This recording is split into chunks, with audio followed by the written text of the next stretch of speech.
വന്ദനം. ബഹുമാനപ്പെട്ട അധ്യാപകരെ, പ്രിയ കൂട്ടുകാരെ, നമ്മുടെ കൈവശമുള്ള ഏറ്റവും വിലപ്പെട്ടതും പരിമിതവുമായ വിഭവങ്ങളിൽ ഒന്നാണ് സമയം. ആഘോഷങ്ങളുടെ ആലസ്യം വിട്ടുമാറാത്തത് അവധിക്കാലം കഴിയുമ്പോൾ എല്ലാവർക്കുമുള്ള പ്രശ്നമാണ്. രാവിലെ എഴുന്നേൽക്കാൻ മടി, കുളിക്കാൻ മടി, സ്കൂളിൽ പോകാനോ അതിലും മടി. ഈ ആലസ്യത്തിൽ നിന്നും അലസതയിൽ നിന്നും രക്ഷ നേടണമെങ്കിൽ ഒറ്റ കാര്യം ചിന്തിച്ചാൽ മതി.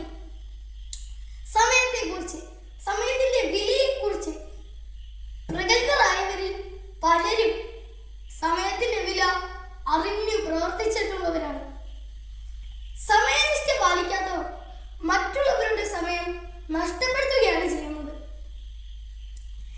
കൈവിട്ടായുധം, വാവിട്ടവർക്ക് പോയ സമയം മൂന്നും തിരിച്ചെടുക്കാനാവില്ല. ഓരോ നിമിഷവും വിലപ്പെട്ടതാണ്. ബൈബിളിലെ താലന്തിന്റെ ഉപമ നമ്മെ പഠിപ്പിക്കുന്നത് കിട്ടിയിരിക്കുന്ന കഴിവുകളെ ഇരട്ടിയാക്കി വർദ്ധിപ്പിക്കണമെന്നാണ്. സമയവും താലന്തും കൃത്യമായി കണക്കാക്കി പ്രവർത്തിക്കുന്നവർക്കാണ് വിജയവും സമ്മാനവും ലഭിക്കുന്നത്. സമയത്തെ നിയന്ത്രിക്കാൻ നമുക്കാവില്ല, എന്നാൽ സമയത്തിന് അനുസൃതമായി നമ്മെ നിയന്ത്രിക്കാൻ നമുക്ക് കഴിയണം.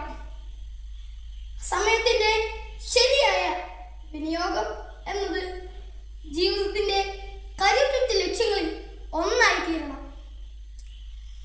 കുട്ടികളായ നാം ചെറുപ്പം മുതലേ സമയത്തിന്റെ വില അറിഞ്ഞ് പ്രവർത്തിക്കണം.